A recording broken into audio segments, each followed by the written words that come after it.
Ladies and gentlemen, cast members, production members, Hey Lollies, callers, and guests, welcome to the 2002 Hey Lollies Theater. Veteran club members of the Hey Lollies have prepared skits and commentary for your evening diversion and amazement, and perhaps, just perhaps, some entertainment. As this year's skit co-coordinators, we would like to thank all of the skit members, the skit leaders, and the stage production members for all of the cooperation, the work, talent, and skill that went into bringing this show together. By the playbill, you already know that the theme for this year's extravaganza is nursery rhymes, stories, and fables.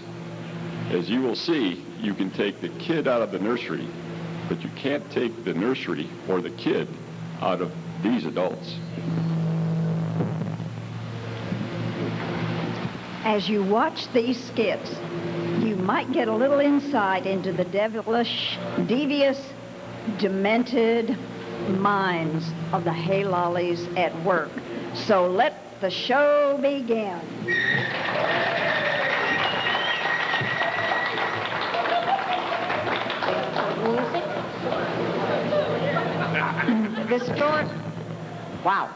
The story that's about to unfold before you is a true story. It's a story that's been handed down for generations over many, many years. We hope you enjoy it.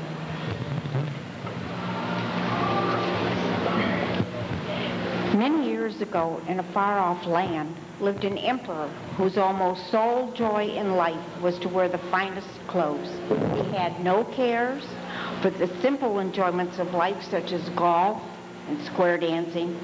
In fact, the only way he could be happy was to show off the finest fashions of the day. He was much loved, mostly by himself. After all, he was the best-dressed emperor the world had ever known. All told the emperor how richly dressed and magnificent he was. The emperor agreed with their opinions, never suspecting that he was thought to be somewhat silly and had bad taste. At every opportunity, he would instruct his High Chancellor to organize a procession to show off its latest fashionable clothing. The great city where he lived was a wonderfully gay place, and the most exotic strangers from all over the world came to marvel at the emperor's wonderful clothes. One day, 2 tailors, together with 2 weavers, arrived in the city and set up residence close to the palace. A sign was hung above the entrance which said, "Rhythm Creations, creators of the million-yen kimono." They spread the story around that they had secret powers and could weave the finest fabrics and cut the most beautiful outfits the world had ever seen. The emperor eventually came to hear of these trailers, and they called for the imperial spy.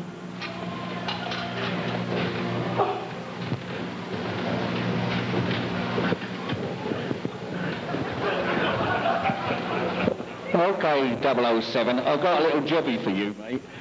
I want you to go along and find out about these weavers and tailors who have recently come into the town, right? And do this immediately. Off you go. Now, what the emperor really said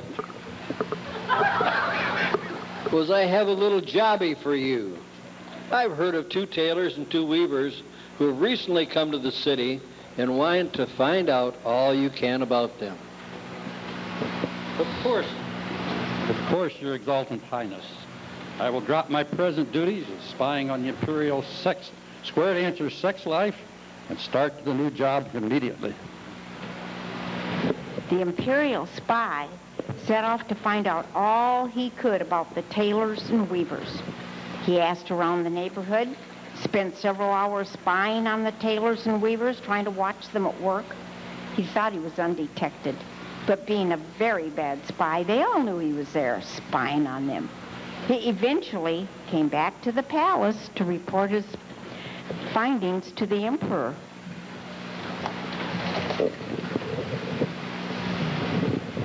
Your Majesty, I have found out all you required of me. The word is that these weavers have the most fantastic fabrics, which they weave and tailor the most beautiful colors and patterns. But best of all, Your Majesty, the material possesses the magic quality of being invisible to anybody who is unfit for their office or unpardonably stupid. Thank you, Imperial Spy. That will be all. I think you've made me decision to have these clothes made for me, you know. His Excellency really said, "Thank you, Imperial Spy. That will be all. I think you have convinced me that they should make the clothes for me." Okay, High Chancellor. You know, that must be wonderful cloth. If I had a suit made in this material, I'd be able to tell what men in my court were suitable for their positions. I'd be able to tell the clever from the stupid, right? And again, the High Chancellor said, "That must be wonderful cloth. If I were to wear a suit made of this material, I'd be able to find out which men in my court were unfit in their positions. I could distinguish the clever from the stupid." The emperor was obviously very uneasy after realizing that he who was not fit for his office could not see the clothes. Personally, he was of the opinion that he had nothing to fear. Yet, he thought it advisable he send someone else to get their opinion. Yeah. Look, me old matey, I think you should go along yourself, you know, as High Chancellor, and see what these are up to. Go and find out all you can about this new material that I've coming up with. That time, the High Chancellor said, "Look here, old matey." He's got me doing it. "I think you should go and nosy around to see if you think that these tailors, that they are all they make out to be, before you begin organizing anything." Okay, Your Excellency. I will go and see what they're doing. Get back. Okay, carry on. Are you going to take that? All right. The High Chancellor arrived at the home of the tailors and went into the room where the weavers were at their empty looms. Heavens preserve us, he thought, opening his eyes wide. I can't see anything at all. But obviously he did not say so. Come close. Come close. Don't you admire the beautiful colors and the exquisite patterns? Look at the colors and the beautiful patterns that you're looking at here. Aren't they wonderful? Right over here. The poor old High Chancellor tried his best but could not see anything. Oh dear, he thought, can I be so stupid and unfit for my office? No, I cannot admit to seeing nothing. Have you nothing to say? Oh, it's beautiful. It's more than it's exquisite. Microphone. I shall go back and tell the emperor to get an outfit made with this. We are pleased to hear that you love this fabric. That the patterns are so exquisite, they come like magic. There's magic woven into these. If your emperor was to have a outfit made out of this, it would dazzle the realm. People would just be incredibly impressed with it. So we can make a suit for him if he would come and let us show him the fabric. Thank you. The High Chancellor listened attentively so he might relate to the emperor all of what was told him. He hastened back to the palace and entered the throne room. This is the most beautiful fabric I've ever seen. You need to have your next royal robes made by these tailors.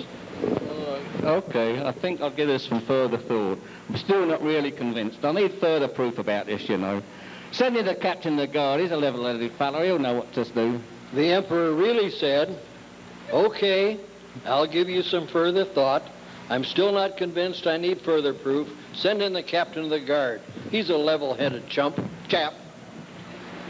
Hold on a minute, Captain of the guard, my beard's going off. Captain of the guard. Right, where are we? I see, old chap. Oh, I say, old choppy. I know you have your ears and nose into everything around here. Mosey around this Ribbon Creation sweatshop and see what you can find out about them, all right? The emperor said that time, "I say, old chappie, I know you have your ears and nose into everything. So find out what's going on down at Rhythm Creations Sweatshop. That's a good fellow. At once, Your High Chancellor. I will go at once. The captain of the guard set off at once to the tailor's. Arriving there, he was escorted into the room where the weavers were busy at their empty looms. Is that not beautiful cloth you see? The captain of the guard thought to himself, I'm not so stupid, so I must be unfit for my position. It is very strange, but I cannot admit I can't see anything on the loom.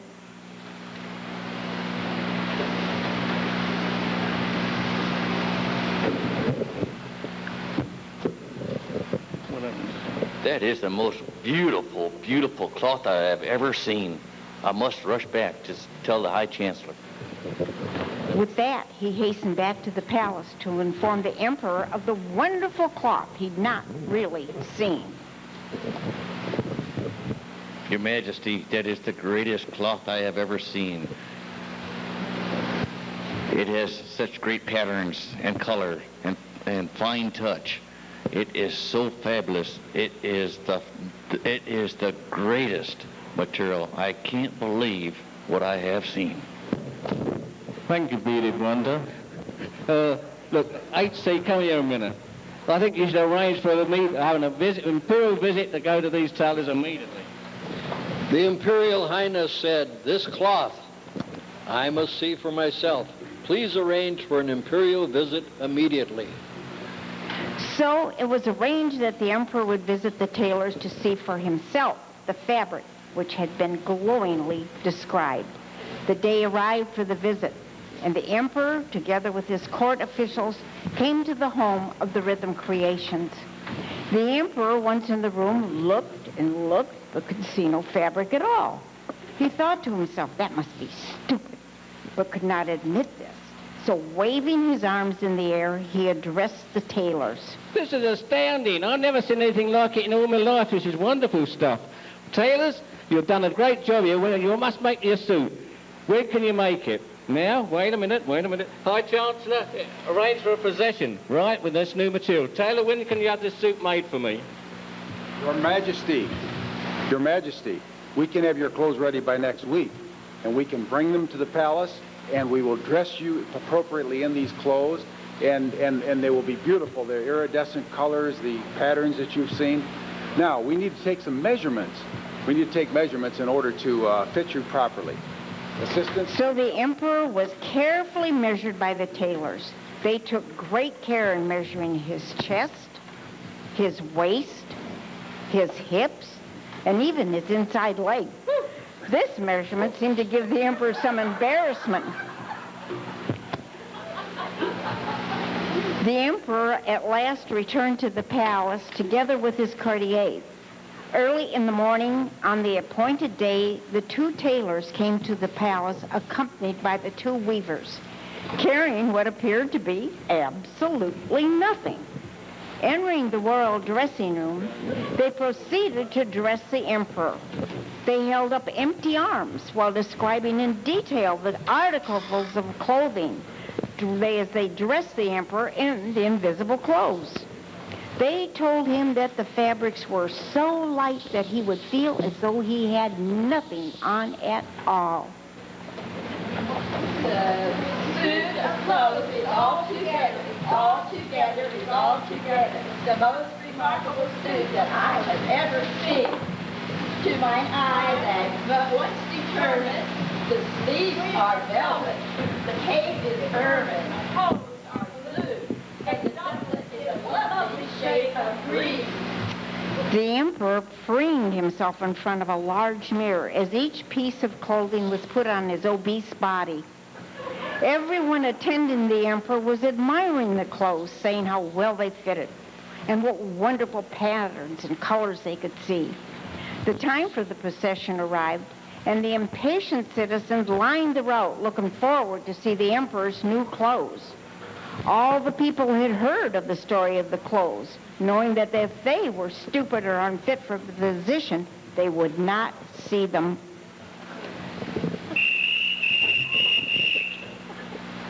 Excuse me. Wait, ladies and gentlemen. I must interrupt this presentation at this time to tell you that the next scenes are going to contain some very graphic and potentially shocking material.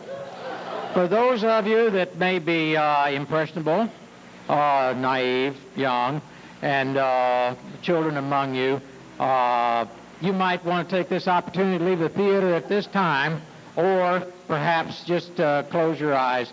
But remember, you have been warned.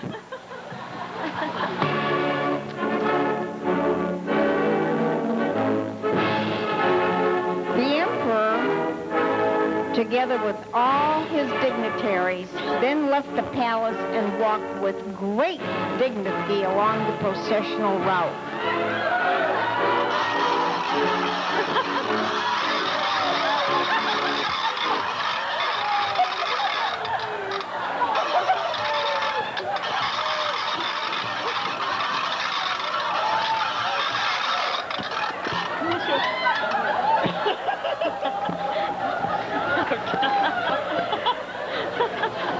The crowds cheered as he passed, and all were exclaiming what wonderful clothes the emperor was wearing, not wishing their friends and neighbors to know that they could see no clothes at all. All at once, above the cheers of the crowds, a child's shrill voice was heard. Mommy! Shh! But Mommy, he doesn't have any clothes on. He's as naked as the day he was born. With that, the crowd went silent. They were all realizing what fools they'd been to believe such stories. Then they all began to laugh and call out to the emperor.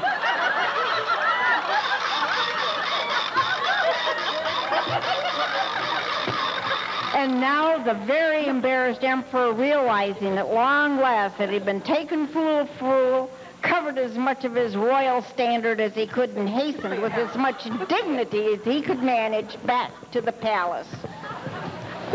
The king is in his altogether, his altogether, his altogether, his altogether as naked as the day that he was born. Now, that's the truth, the whole truth, and nothing but the naked truth.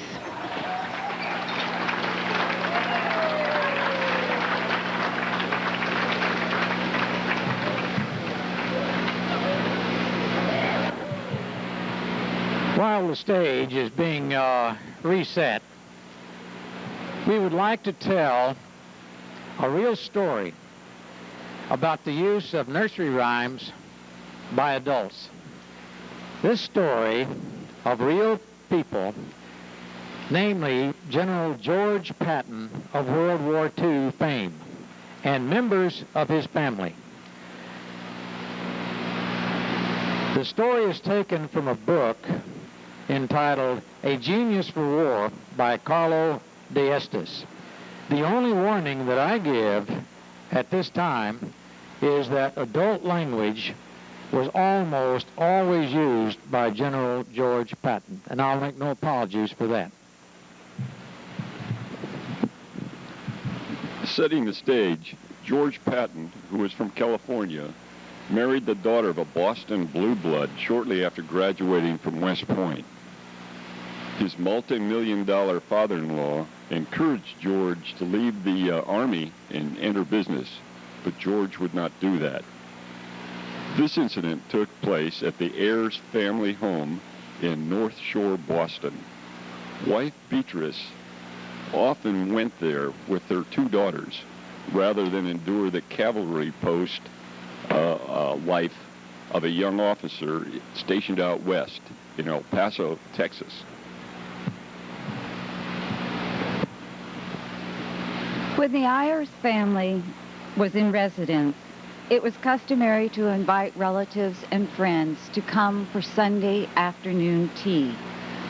The Ayers liked having recitations, particularly by their granddaughters, on these occasions.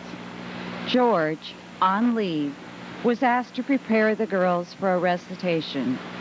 George enthusiastically agreed to do so. At the appointed hour, as the daughter, Ruth Ellen, tells the story in her book. She says, "We had been brought down to be admired, dressed in our best handmade dresses with real lace inserts. Each of us had a large hair bow. Grandmother saw our entrance and said, 'Beatrice, dear, do the girls have a nice piece that they could recite for our friends?' Mother said that she was sure we did. So there was a hush as we recited our new piece that Father had taught us, which was,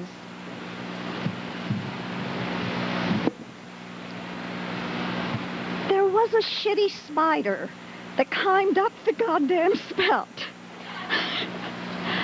There was a horrendous thunderstorm that washed the bastard out. And when the sun came out again and dried it all about, the goddamn spider climbed back up the spout."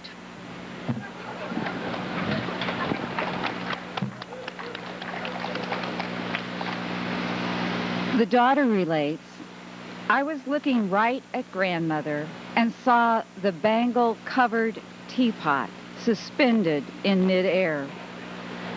There was a great silence. My sister thought an encore was indicated, and we started the piece over again. But Mother jumped up, and we were gently removed." And that ends a real nursery rhyme story for adults.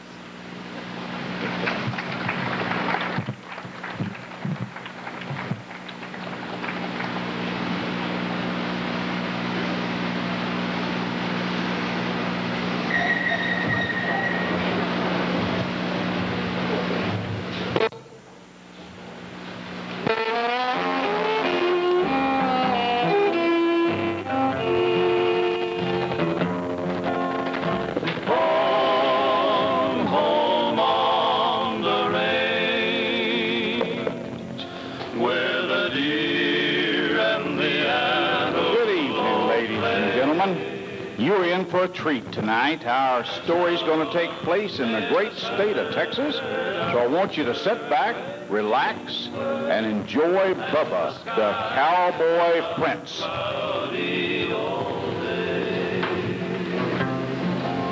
How often at night when the hair... Once upon a time, there was a strapping young fella named Bubba who lived on a ranch with his wicked stepdaddy and his hateful and lazy stepbrothers, Darrell and his other brother, Darrell.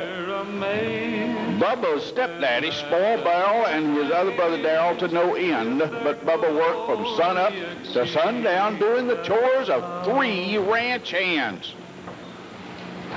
You know I do the work? 3 hired hands. Darrell and his other brother, Darrell, aren't worth nothing. But shoot, I love ranching so much, I do it anyway. Darrell and his other brother, Darrell, spent their days sitting on horseback and bossing poor old Bubba around. Bubba, get them donkeys along. And Bubba, look out for them cow patties that are there in the pasture. Don't step anything, because you know how Daddy don't like any of that cow patty stuff tracked into his new house. Watch your step there. In fact, why don't you grab some of them cow patties and pitch them over there into this gulch over here. This one? Yeah. Yeah. Hey, wait a minute, Darrell. That looks like fun. He's having fun. We better get in on this. Now, Miss Lollies, who lived down the road a piece, was the prettiest and the richest gal in the county. She owned the biggest spread west of the Brazos, and she loved ranching too, but it was lonesome work. And after a while, she decided it was time for some companionship.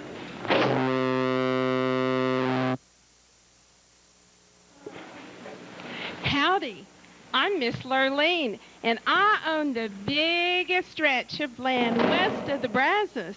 I just love ranching.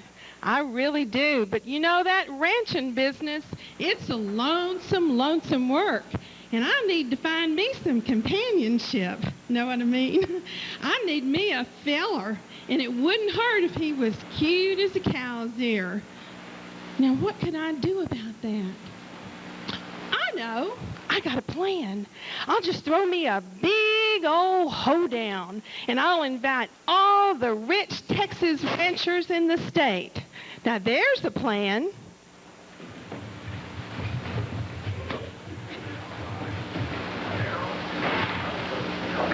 All day getting gussied up in their finest duds. Bubba about runs himself ragged waiting on them. Bubba, fetch my bolo tie.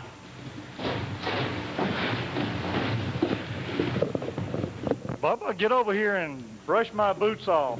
Quick. Hey, Bubba, go brush those horses and wash this wagon.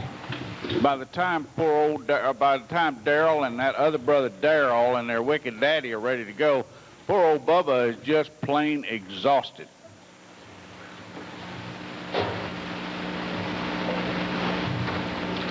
Wait a minute, fellas. Aren't you going to let me go with you? I want to dance with Miss Lollies, too. You're sorrier than a steer in a stockyard. Can you imagine Ms. Lurleen dancing with the likes of you? Well, look at that shirt. It's so dirty that Ms. Lurleen wouldn't even wipe the dust off of her boots with it. And you smell to high heaven. You smell worse than the cows smell. Why, I just can't imagine Ms. Lurleen dancing with the likes of you. That's crazy. Yes, you're right. You know, my shirt. Let's go, boys. Shirt will miss. My boots are all messed up.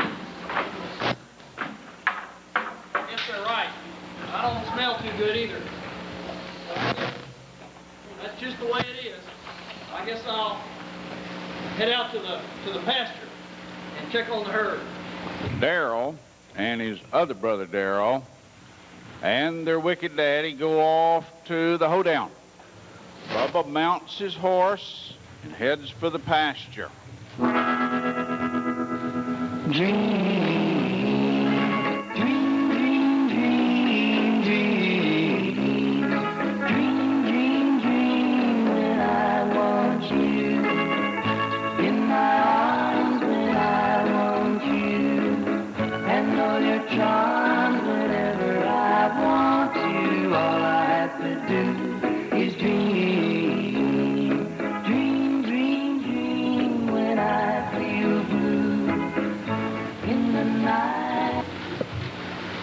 It's getting dark. I think it's gonna be a frog strangler.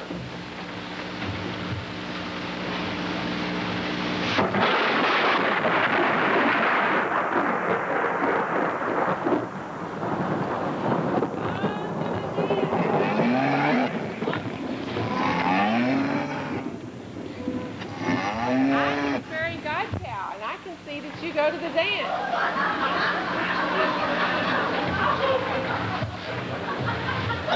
Miss God Cow, I'd love to go to the dance, but I got nothing to wear. Well, I can take care of that. The fairy god cow swishes that wonderful tail of hers, and Bubba's raggedy clothes change into the handsomest cowboy duds you've ever laid eyes on.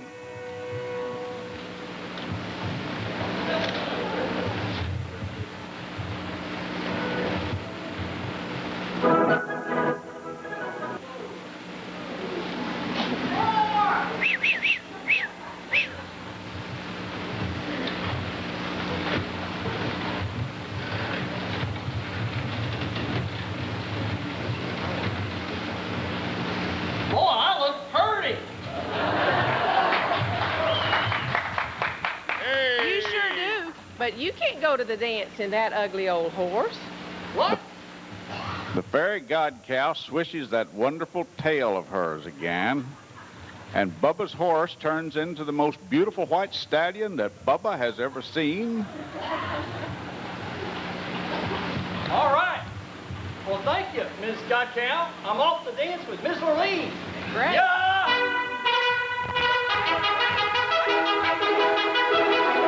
Bubba makes his way to the Gotta be dance. by midnight.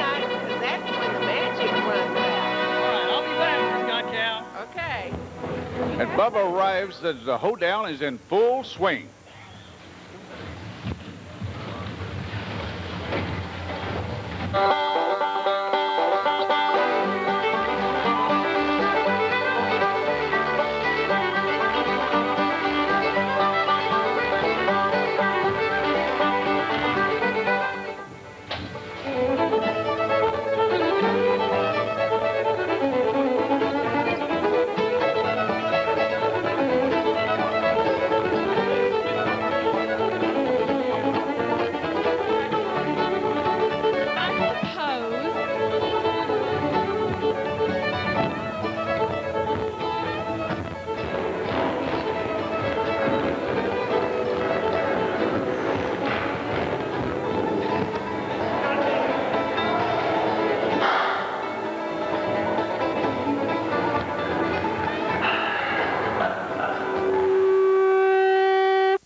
Why, you're as cute as here. Would you dance with me? Oh, Miss Lollies, I'd be delighted to dance with you. Great. We can probably do without music.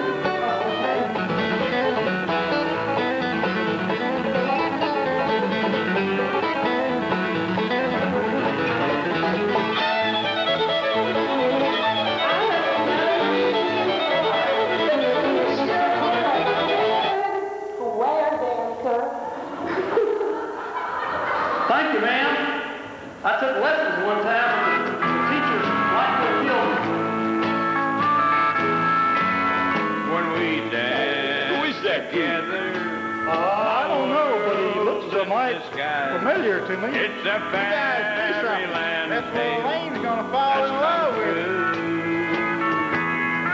And when you look at me with those stars in your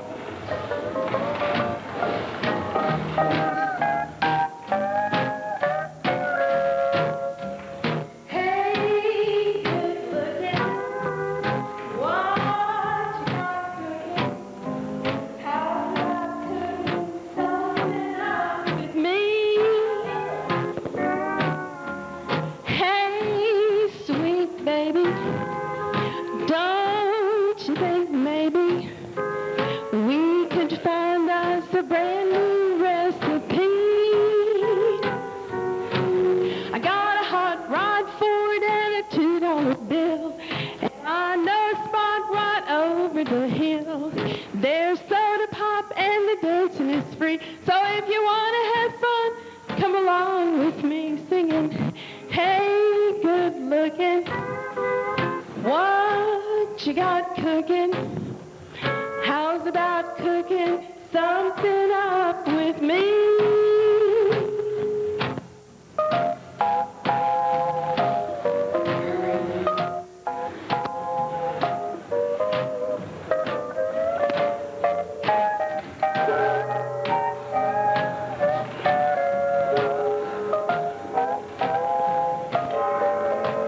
What is that awful smell? Miss Lollies, I got to go. I'm sorry. I got to go. Now. No, cowboy. Oh, yeah. Don't leave. Oh, I've got You're to go. the man I love. Now. No, no.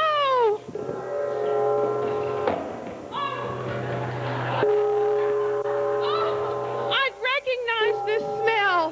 This is the boot of the man I love. This is the boot of a real cowboy. I'm gonna find him.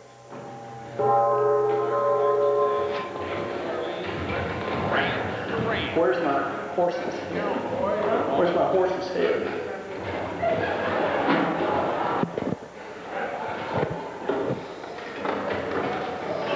Flip it off.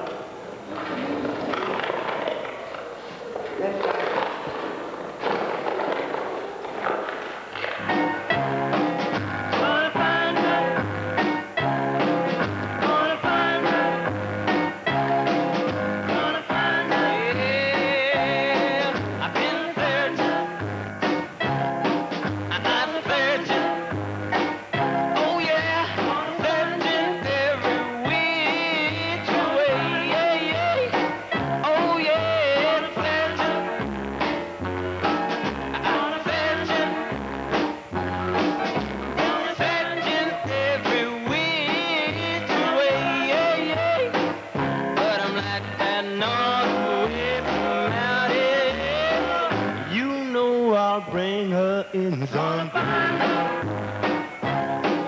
Gonna find her. Well, now, if I have to swim the river, you know it. And if I have to climb a mountain, you know it. And if she's hiding up, Sorry, boys. It won't fit either of you. I'll never find my true love.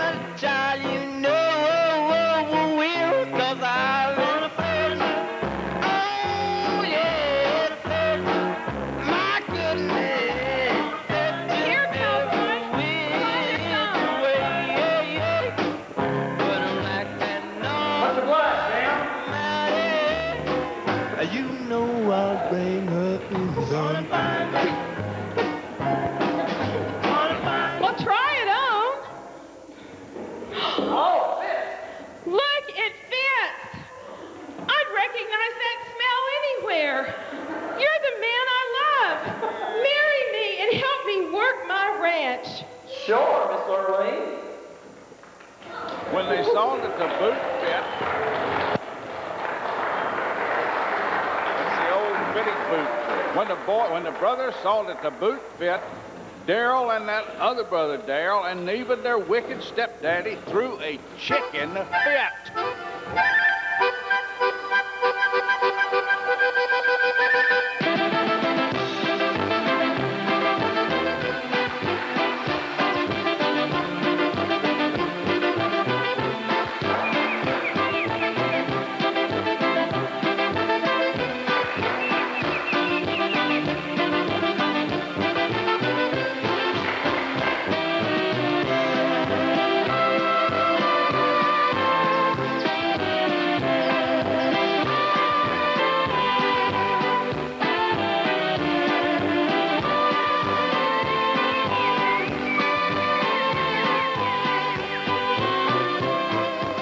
Smiled and to Miss Lurleen and rolled off.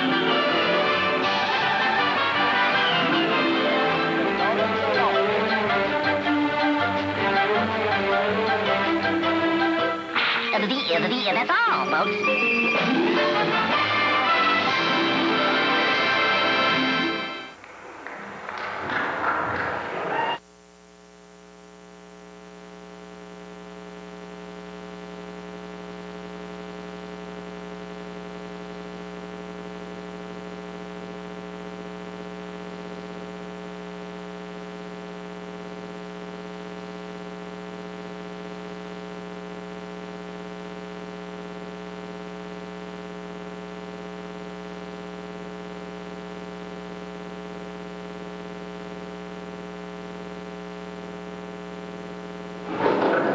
One moment. We got it? Okay. While the next skit is being set up, let me finish the real-life story of General George Patton's version of Itsy Bitsy Spider. Incidentally, I can't imagine Patton saying Itsy Bitsy Spider. He called it like he saw it, goddamn spider. Carlo D'Esto's book relates what happened next. The following morning, Beatrice was summoned to coffee by her aging father, who attempted, without much success, to suppress a smile while saying, "Little daughter, I feel that I have received some sort of communication from George, that he wants his little family around him. I have passed my 70 years. Everybody, every day thereafter has been a blessing to have your mother and all of you children around me. But I cannot expect this to be all about me forever. George needs you and his little daughters. And I have taken the liberty of purchasing these tickets for your return to Texas on the 1st of the week. And this is the use of a nursery rhyme for some sort of adult communication." Thank you.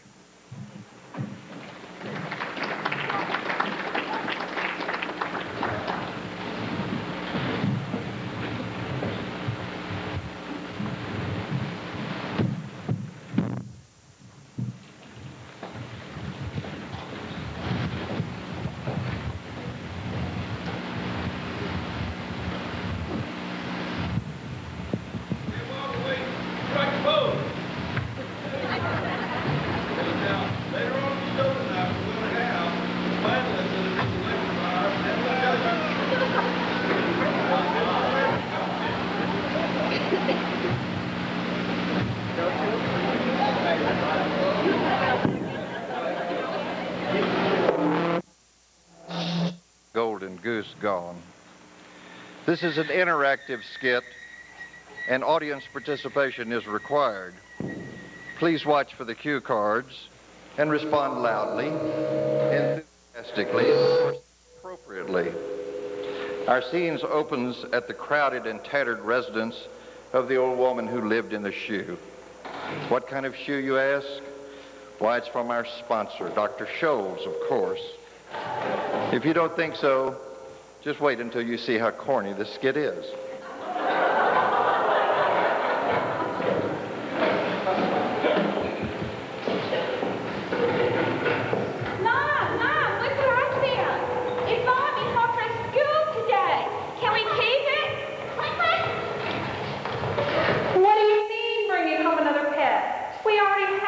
Critters around here as it is.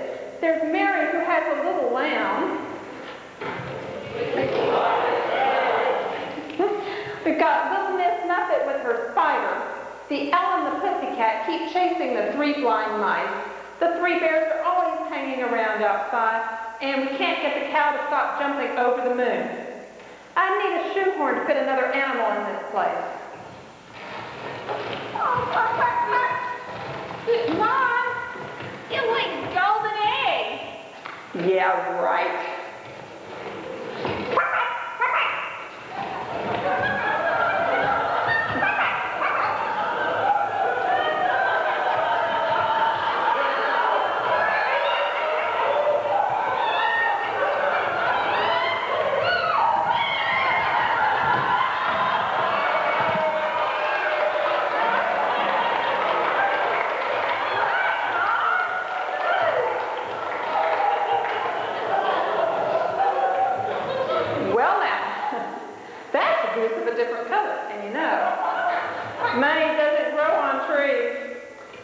Maybe I'll have the shoot come over and see if we can enlarge the house this weekend.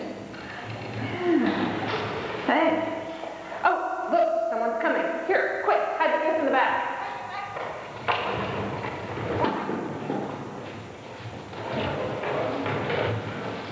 Old MacDonald had a farm. And on his farm he had goose.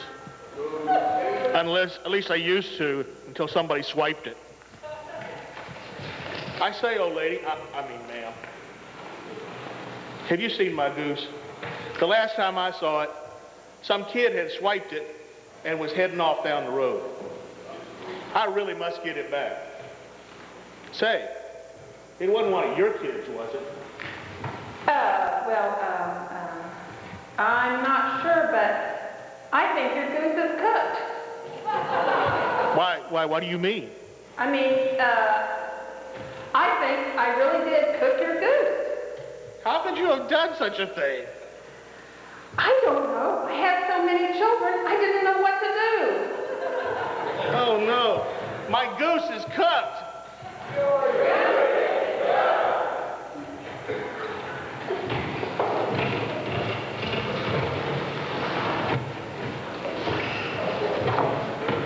I don't see it. Where is it? He's asleep.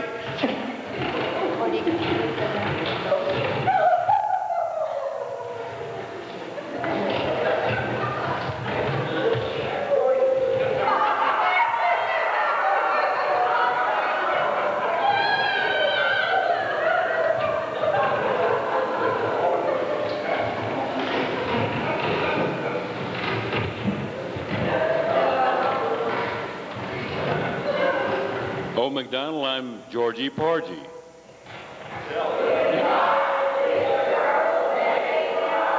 Oh, yeah, they may have said no, but they really didn't mean it. I believe my goose wandered on to your farm. Have you seen it? The goose is cooked. The goose is cooked. Oh, that's wrong. Oh, here comes Jack B. Nimble.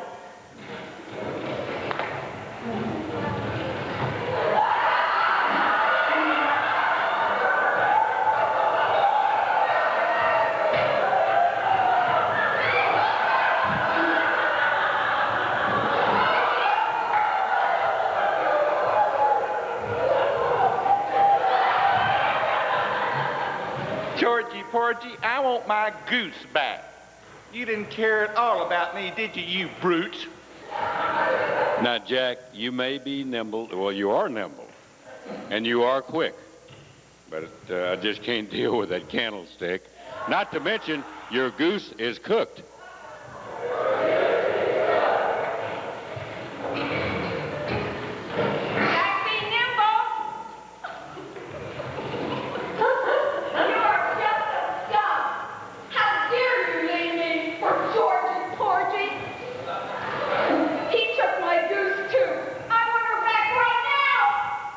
Mary, quite contrary.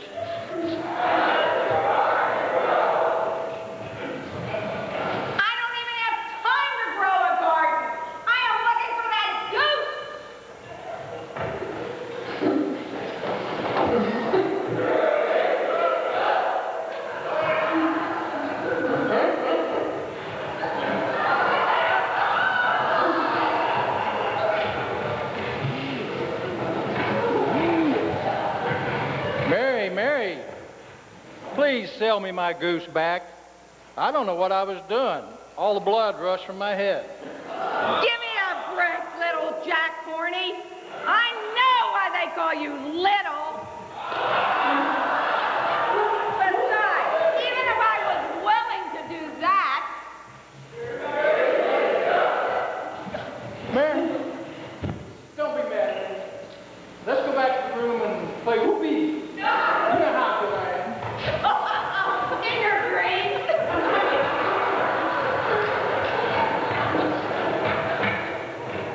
All of my friends are chasing that silly goose. I just got my little lamb.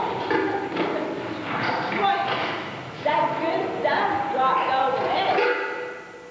My little lamb just dropped.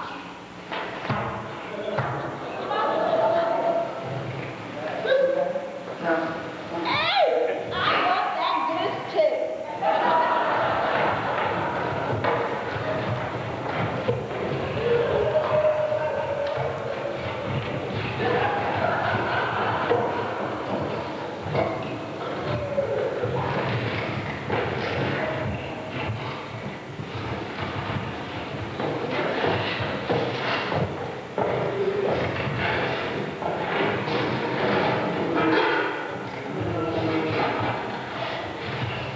I really will miss that goose. My farm never showed a profit until I started getting those golden eggs.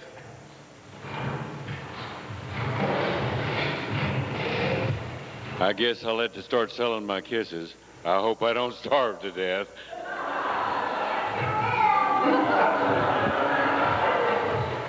I'm gonna miss that goose too. The Montrose chapter of Gay on Parade will have to get a new mascot. Besides, I'm gonna miss those golden eggs. They just make great accessories for my outfit. You men are all the same. At least the goose was reliable. She laid a golden egg every morning. Yeah, that goose was a lay. I just wanted her for a pet. She would be a lot better than a piggy bank. Well, she can't stay now.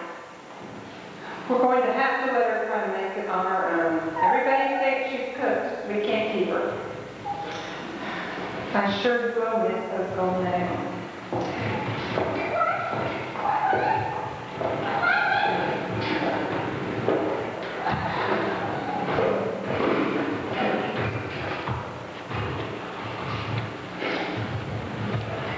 None of them ever appreciated me for my true value. I'm beautiful, talented, and intelligent. I'm going where people will really respect me for what I'm truly worth. I'll show them I'm going to be somebody.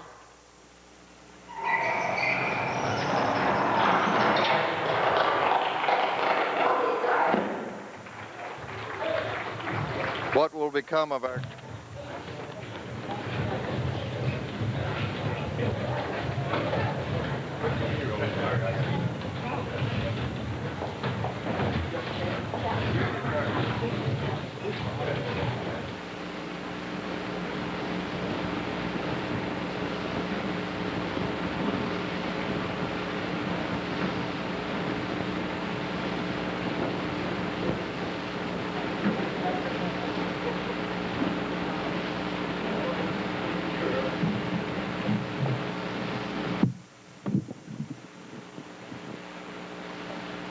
Okay, while the stage...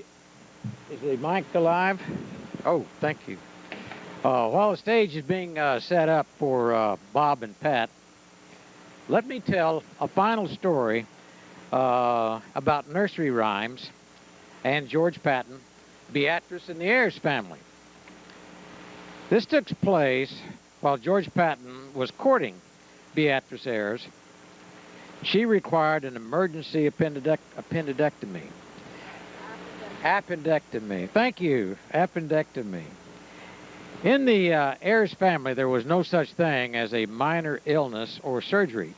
Immediately after surgery, Beatrice's brothers and sisters composed a rhyme for her recovery. Thereafter, to the end of their lives, they recited it whenever she acted up. Georgie Porgy, so they say, goes a-courting every day. Sword and pistol by his side, Beatrice Ayre for his bride. Doctor, doctor, can you tell what will make our Beatrice well? She is sick and she might die. That would make poor Georgie cry. Down in the valley where the green grass grows, there sits Beatrice, sweet as a rose. And she sings and she sings and she sings all day. And she sings for Georgie to pass her way.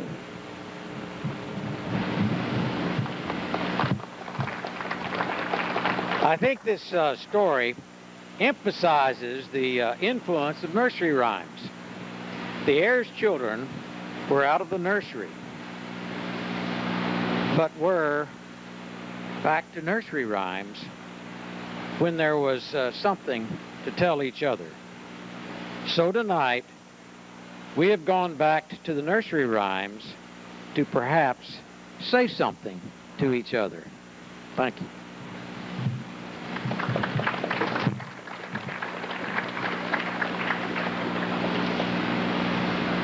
Ladies and gentlemen, boys and girls, children of all ages. Yes, once again, men, if you'd like to get out there, you have one more chance to strike a pose. Let's see it, guys. Let's see it. Let's see it. Let's see it. We've got the finalists. We're getting down to the finalists here. We've got the finalists. We're all ready to go. And the list, please. This has been audited by Arthur Anderson.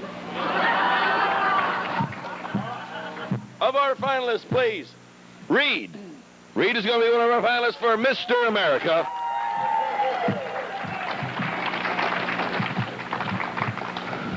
Calvin. Calvin, your name's on this list. Calvin's coming up. All right. Dick, where's Dick Ron? Dick Ron? He's one of our finalists for Mr. America. And last but not least, Bill. Bill, you are our last finalist. Hey! All right. All right. These are our 4 stud muffins, men of steel. All right. Give them one of your best poses. One final pose. One final pose. Now, what we're going to do here, is try not to get a hernia. Now, don't throw something out that you won't use later. Now, what we're going to do is one at a time. We're going to have the final competition here. Where's my ace assistant, Billy? Okay, did you find a spot where we can conduct these men off to the side? Okay, I tell you what. Take Dick, Reed, and Calvin. Leave me Bill to start with, okay? All right. Okay. Now, if you'll help me, you got I've got the pen. I've got it. All right, Bill. What we found out in America, I think we need him up on the stage here so we can. think where we can really expose him? Absolutely. There's a few requirements to begin with on being Mr. America. And what we found out is men relax better and bulk up better when they're blindfolded and can't see the crowd. You see, watching the crowd. It'll embarrass you. You know, you don't want to be embarrassed. Billy Bob again. No. So what we're going to do is cover you. God, you'll button your shirt next time. That's right. So what we need to do is put a blindfold on so you won't be too embarrassed when we ask you to strike that pose and everything, okay? Hold on. Now, we're going to ask Miss K.N. Renshaw here. Can you breathe? That's good. No, okay, right there. That's good. Can you see me?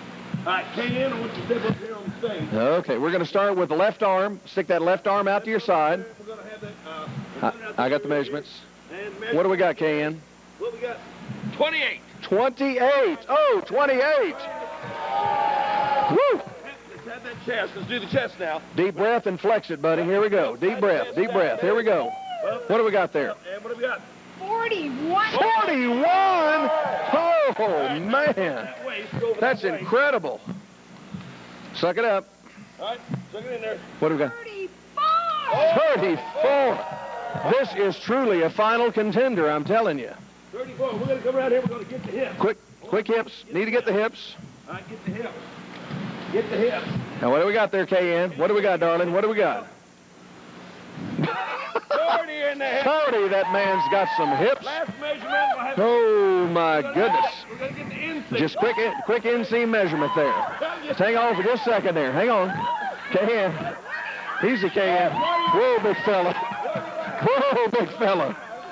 What do we have? Looks like extra large is what I've got right here. Yeah. Man, I want you to give Bill a... How about a nice hand for Bill? Contestant number 1. Woo! Thank you, Bill. You are the man. What a stud muffin. All right.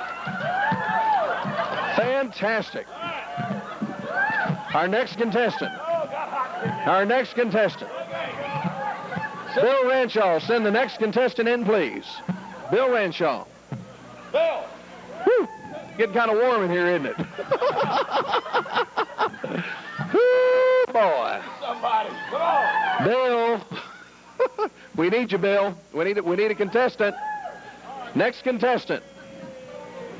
Right up here, please. You're on the stage. All right, Dick Ron. Okay. Right up there, sir. You bet. Now, Dick, what we got to do here is, let me tell you what. Bill has set the stage. Oh, he has set the bar. I've got the measurements right here. Pat Bumper, who's with Arthur Anderson. He's keeping track. Not much longer. Not much longer. Really? So what is it that we found out in America, that when we take these measurements, that men relax more when they're blindfolded. See, because when we take You're embarrassed. Yeah, I mean, it embarrasses you too much to flex muscles in front of people. So, yeah, put your glass there. You know, and it kind of holds you down when you could really, give it the good stuff. Right. So what we kind of do here is we take... And just play like you're in front of the mirror and you're flexing for yourself is the key here. You know, you're doing your thing. Now, we asked the Virgin Like... Virgin like. Okay. Can you breathe? Okay. There we go. Okay, left hand out, Dick. Left arm out. Now what? 30. 30! Whoa, 30. Let's get that chest measuring. Both that chest out. There you go. Flex it out there, baby. Flex it out. 39.5. What a man. Waist measurement. He is skinny. 33. That guy has buns of steel. What can I say? Hip measurement. Here we go. Flex those buns. Can't control yourself. 36. Woo! Got a little quick inseam measurement here. Hey, hold still. It'll only take a second. Oh, my gosh.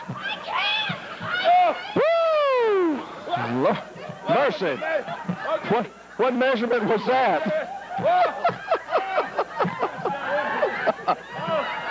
Oh, my goodness. I think we have a new standard. Woo! Mercy. I think we just made him into a gelding. All right.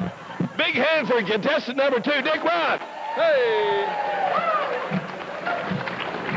Bill, send me one. Next contestant. Bill, send me one.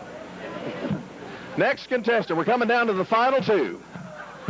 And where they are. Where are they at? Here we come. Come on down here, buddy. Hey! Come on. Right up on stage here, sir. Right up on stage, buddy.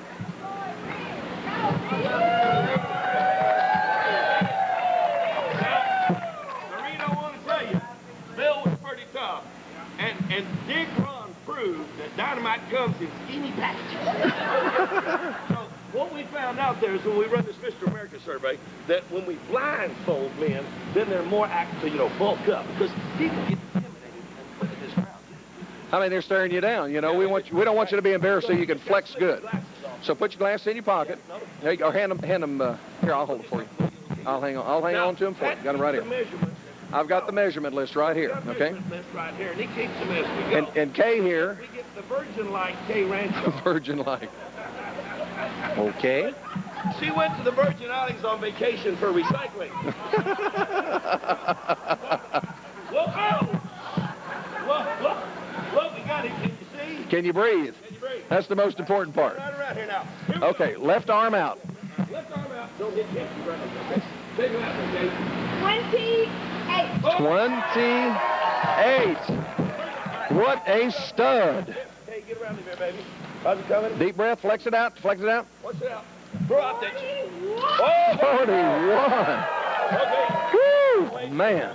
He's looking trim. Suck it in, Bubba. 42. 42. Oh. Get those hips. Let's get around this. Hip measurement. Buns of steel. Kay, where are the Kay? Oh, hip, 40. 40. Yeah. 40 on those hips. Get that NC measurement. It's the last one. Right here we go. That NC. Oh, big fella. What is that NC? Oh. 28. 20. 28. 28. How about a nice hand for contestant number 3? For Mr. Reed Mason. Hey. Our new leader.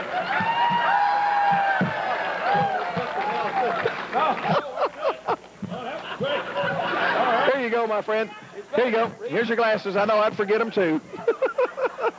I tell you, after a massage like that, you don't need glasses, do you? Our 4th and final contestant. Calvin! Hey! Right up here, Calvin. Right up here, sir. Come on up, buddy.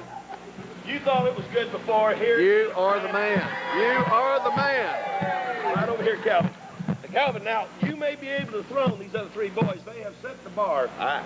It's high. It's a high bar. Oh, it's high bar. It's up there. Like high ball, but high bar. High bar. Okay. High bar. Now, Pat here is writing down the numbers. Got all the measurements right here. Now, what we found out is when we take these measurements, that men relax more and they're more apt to bulk up when they're blindfolded, staring at this crowd. It's intimidating. It really is. Glasses off for me. We can just go.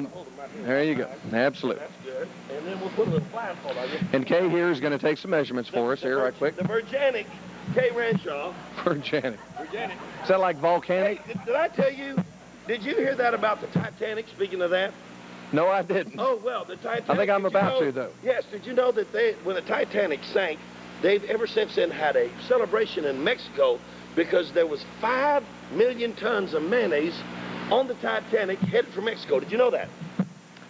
No, I did not know that either. Well, you know what they call the holiday now? No, but I'm fixing to hear it. Cinco de Mayo! Cinco de Mayo!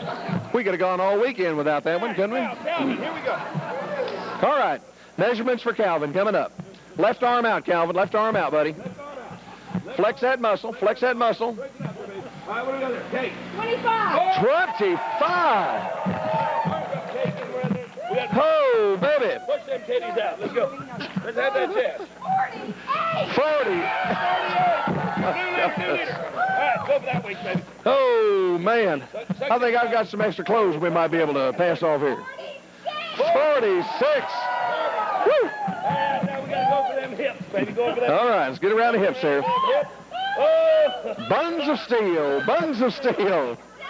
47. Woo. Woo. Whoa! Hang on, big boy. Whoa, big fella. Oh, man. Ladies and gentlemen. How about a nice hand for Calvin? Calvin, man. He is the man. Woo! My, oh, my. Nice hand for Calvin, man. Nice hand for Calvin, absolutely.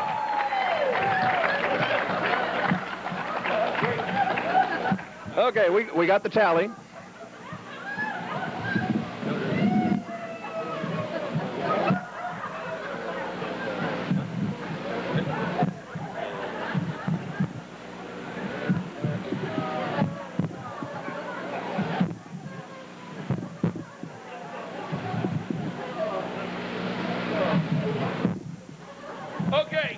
Okay. We think we have a decision. It was tough. Now I want you to know that this man will reign as Mr. America of the Lollies for next year when we come back. And select a new Mr. America. And I want you to know it could have been anyone. He's going to, they deserve another round. Hey!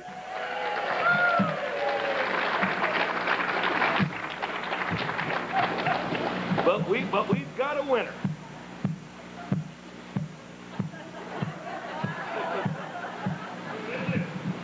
What the hell is it? He might be dancing. Is he dancing? Oh my goodness. Oh my goodness. We have a winner.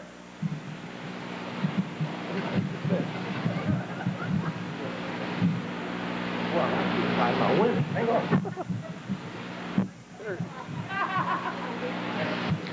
The new Mr. America for Hay Lollies for the year 2002. He is the man. Macho, macho man. I want to be a macho man. Macho, macho man. Okay, you can have the ceremonial blindfold. How about a nice hand for all of our contestants?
The world is in a mess. With politics and taxes and people grinding axes, there's no happiness. Zoom, zoom, zoom, zoom, rhythm, lead your race. The future doesn't fret me if I can only get me someone to slap that bass. Happiness is not a riddle when I'm listening to that big bass fiddle. Slap that bass. Slap that bass.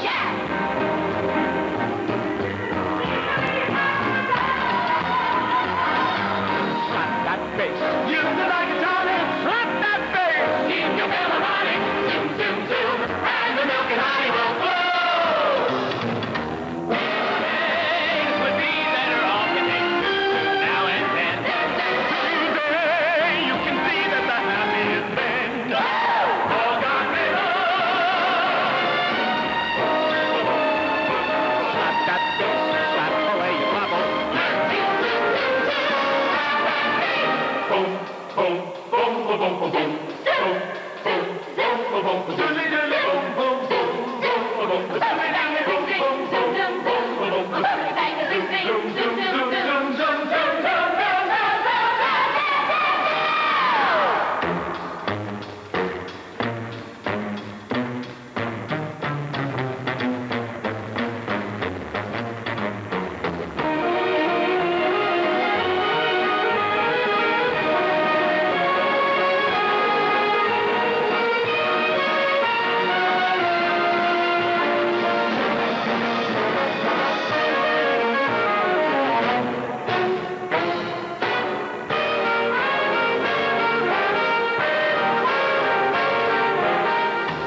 in a mess.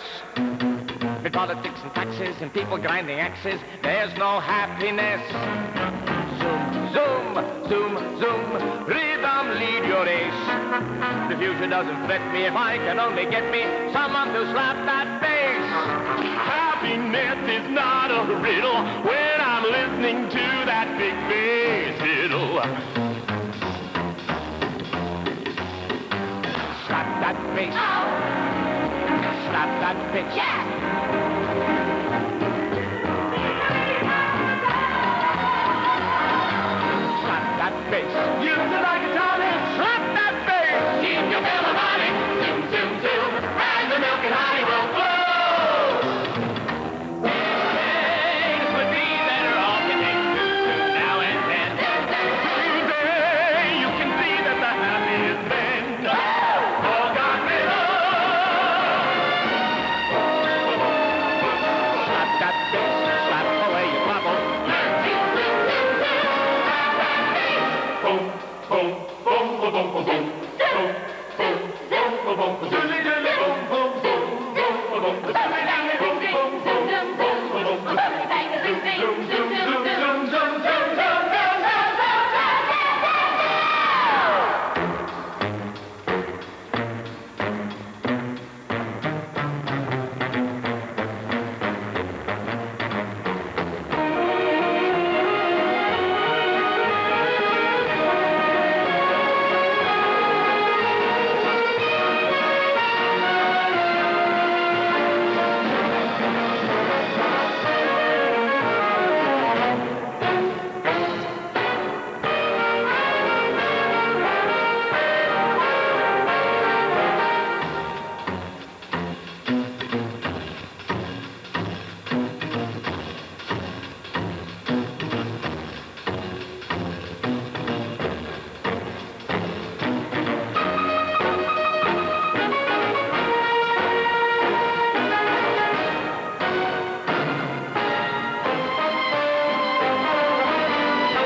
Well, we're not.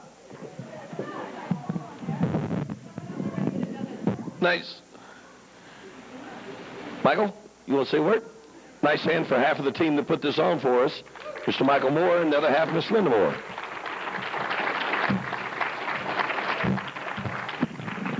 I can't, I'm speechless. Wait, how do you top something like that? This is the second year I've been here, and I've learned so many things at these presentations.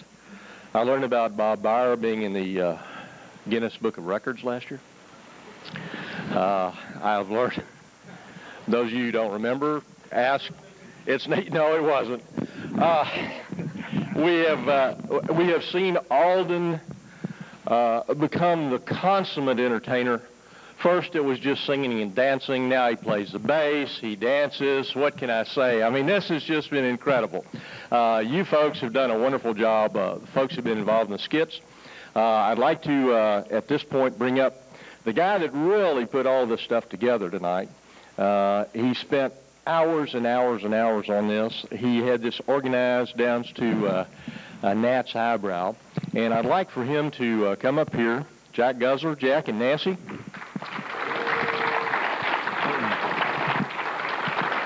Nancy, come on, come on.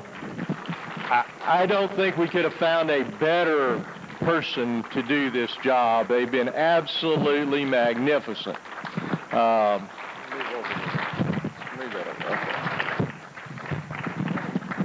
Okay, come here, come here, come here, come here, come here, come here. Come up. You're here. We would like to make this little presentation to y'all for all the effort that you put into this, and we just can't thank you enough. You just did a marvelous job. God bless you. Thank you. Why don't you introduce your team?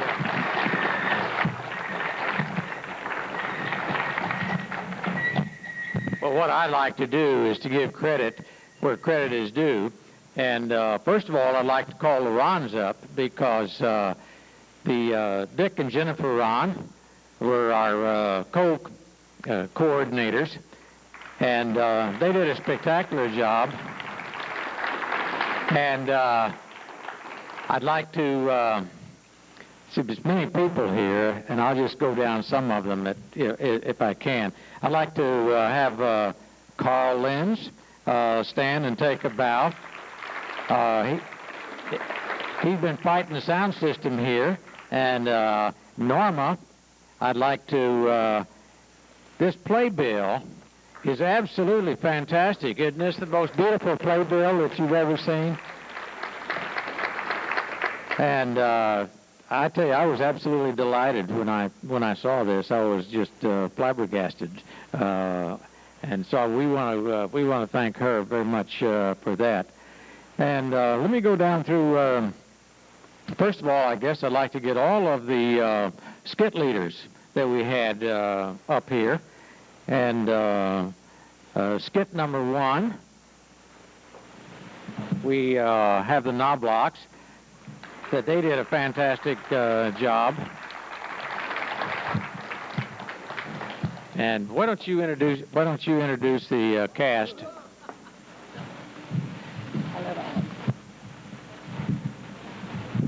Our storyteller, Elaine McPhee. The Emperor, Ray Skinner. Stand up, Ray. He's got his clothes on. Captain of the Guard, David Wolf. David's back here.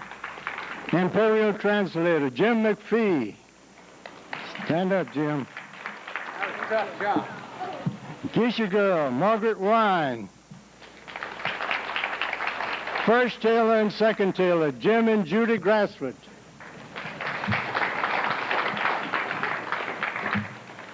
First and second weaver, Doris Knobloch and Maxine Grosshouse. Imperial spy, Tom Grosshouse. Child, Patty Wolf. And mother, Pauline Skinner. And yours truly, the High Chancellor.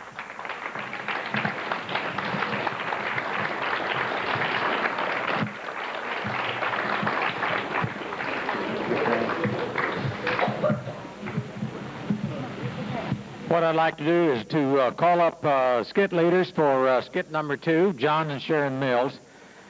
And I don't know if you were aware of it, but we were very concerned that they weren't going to make it because Sharon had a very important interview.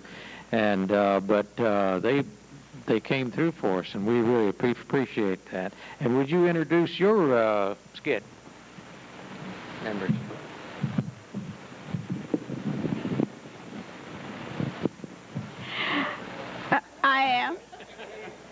I am really proud to have our skit people come up. Our trail boss was Lou Bullion.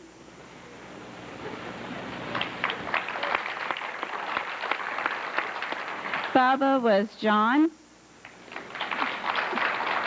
Our real talent, Miss Lurleen, is Norma. The wicked stepdaddy, Lanny Poteet.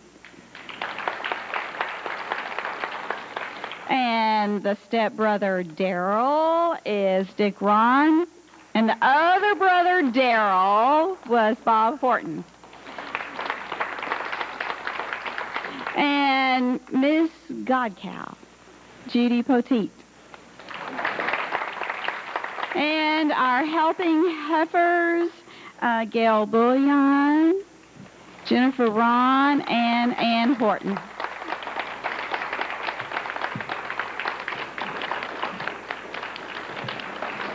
Thank you very much. Skit number 3, as the nursery rhyme turns, I'd like to have Gordon and Gloria Logan come up and receive your applause and introduce their skit. Thank you. The Goose, Lanny Wadley.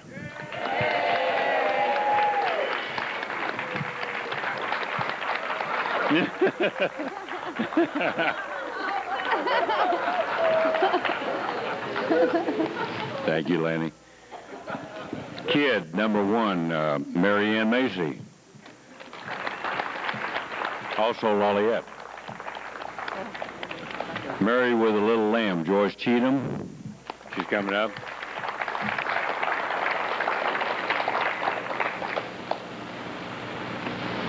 Old Woman in the Shoe, Jamette Smith. Old MacDonald, Steve Smith.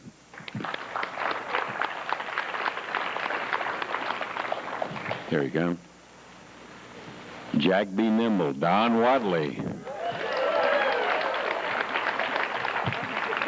I think he ought to wear that to our after party tonight, the same outfit, don't y'all? He doesn't think so. He said he'd rather be in a petticoat than what he wore tonight, but... Mary, Mary, quite contrary, Kay Rancho.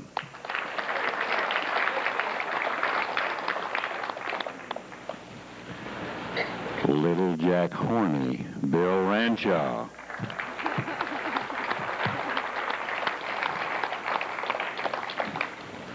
Our narrator, Don Cheatham. Sign holders, Gloria Logan and Louis Macy.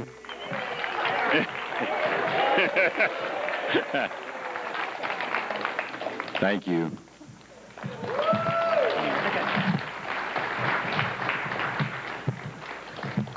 And before I get on to having the big buckles and the people with the hog-calling voices come up, what I'd like to do is to give a credit for some of the stage people. First of all, our stage manager, who did a good, fantastic job, basically called in kind of at the last minute, Ken Lott. Where's Ken? And assisting him with great skill was Joe Kanuski. And I'll tell you what, he kept pulling and jerking. And I think because of his exercise on that curtain, that's the reason he got Mr. America. And I'd like to thank Sam and Shirley Small for helping with the stage, and also Ken Gritman. And particularly I want to thank Ken Gritman because he hauled the stage over here for us and pulled a trailer all the way. So Sam and Shirley. And where's Ken? Oh, here he is. Thank you very much. And we have our video man back on the back there. I always worry about falling off. And I've got to give credit to Bill Renshaw, who basically got the video for us. And they gave me a real hard time. They kept telling me that, well, we have problems, and well, the battery doesn't work, and but don't worry about it. And these guys bounced me around for a full month, and I finally just gave up and decided that I don't think we're going to have any video. But Bill Renshaw said, well, take a lesson. I told you that don't worry about it. I'll take care of it. But every time I asked a question, he was incensed because I asked a question, and he had all kinds of excuses about, well, this is not right and that's not right. And so thank you for Bill and John for giving me a hard time for all of that. And what I'd like to do now is have the director of the Lolliettes, Marjorie Lott, introduce the Lolliettes.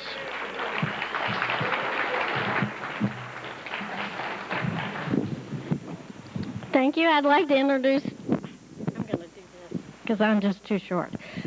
These people in order of appearance: Marianne Macy and Betty McDuffie. Oh, if I got Alden, it's always first. He always announced us. And sometimes, for the people who haven't been here before, sometimes he even kicks with us. So this year, we have to wait till his back is just perfect. So anyway, and June Rounding and Doris Knobloch, Elaine McPhee, Gloria Logan, Patty Wolf, and Marilyn England.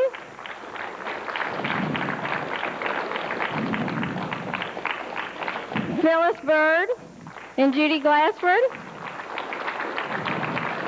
And Jamette Smith. And the first year for Kara Konuski. This is the first year she's done it. Yay! And Alden made his own fiddle.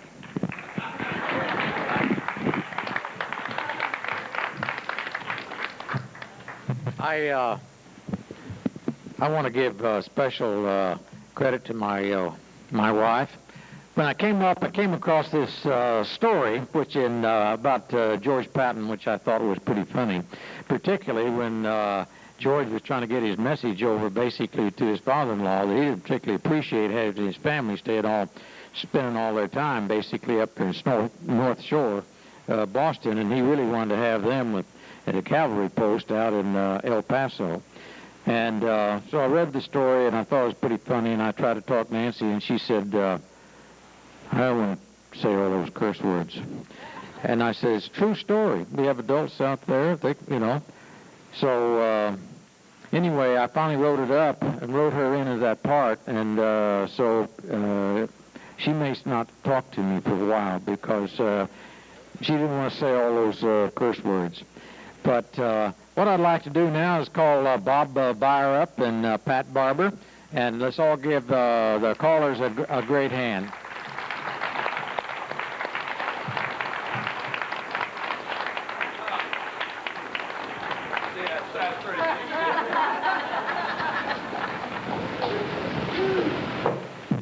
It's always a great pleasure to work with a talent like Pat Barber. We've been friends all of our lives since we were kids. And give him a nice round of applause. He's a great entertainer. He really is. Friday night, we started off our evening together when we had dinner, and we had a nice word of thanks for the Lord from Carl. And Carl spoke of what makes it work here, and that's good people. And what makes this activity and this club work is good people. And it's the people that when you're asked to do something that say, yes, I will help. When they look for somebody and they need a volunteer, let me. I don't mind. People that don't say, look, I've done it twice. No, that's not the kind of people we have. It's like, yes, I can do it again. Yes, I can find somebody to take lessons.